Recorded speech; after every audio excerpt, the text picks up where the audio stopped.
আপনাকে মেসেজে তান্ত্রিক প্রেডিকশন দিছিল, ওর তো কেরিয়ার শেষ। ওর কেরিয়ার শেষ মানে মেসির চেয়ে বড় জাদুকার আছে নাকি? সেই উধাটা কনেরে ওরে ডাকো দিতে, ওরে ডাকো দি। হ্যাঁ, কি হয়েছে ভাই?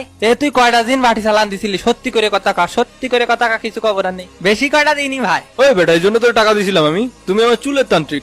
কে ভাই? আপনি তো আমারে কয়েছিলেন 90 মিনিট পর্যন্ত বাটি চালান দিয়ে ধরে রাখতে। আপনি কি আমারে কয়েছিলেন যে 120 মিনিট পর্যন্ত ধরে রাখতে হবে? ভাই দেখিস কি খেলাটা ডেরোকে বাদরে। আরে রাখেন মিয়া, খেলার মাঠে তো আমি ভাবতেছিলাম যে 64 নম্বরে কারা ছিল, ওরা না আমরা। কে বাদ্রের সাথে খেলতে যাই এই অবস্থা ভাই। আমরা তো তাও ম্যাচ জিতছি, তোরা হইলে 7টা খেতি হয় আপনার স্বপ্নে। তো কি খেলা বুঝোস বেটা? এই ম্যাচে আর্জেন্টিনা যদি না খেলতো তাহলে কে বাদ্রে ওয়ার্ল্ড কাপের ফাইনাল খেলতো? এই কথা কিডা বলিছে? কিডা বলবে? আমাকে তান্ত্রিক মেসি বলিছে। মেসি যা কবে তাই। আর কথাবার্তা ঠিকঠাক মুখ সামলায় কইস, মাফিয়া মেসির সাথে কথা করছিস। পরের ম্যাচে পেনাল্টি লাগবে না নে, তখন কিন্তু মেসি আপুরে কল দিসনি। আর মেসি ভাই ভাগ্য ভালো, হাঁটতে হাঁটতে আগে একটা অভ্যাস ছিল, হার্ট ব্রোকেন ছিল, নালে যে পরিমাণ আজকে অ্যাটাক খাইছি।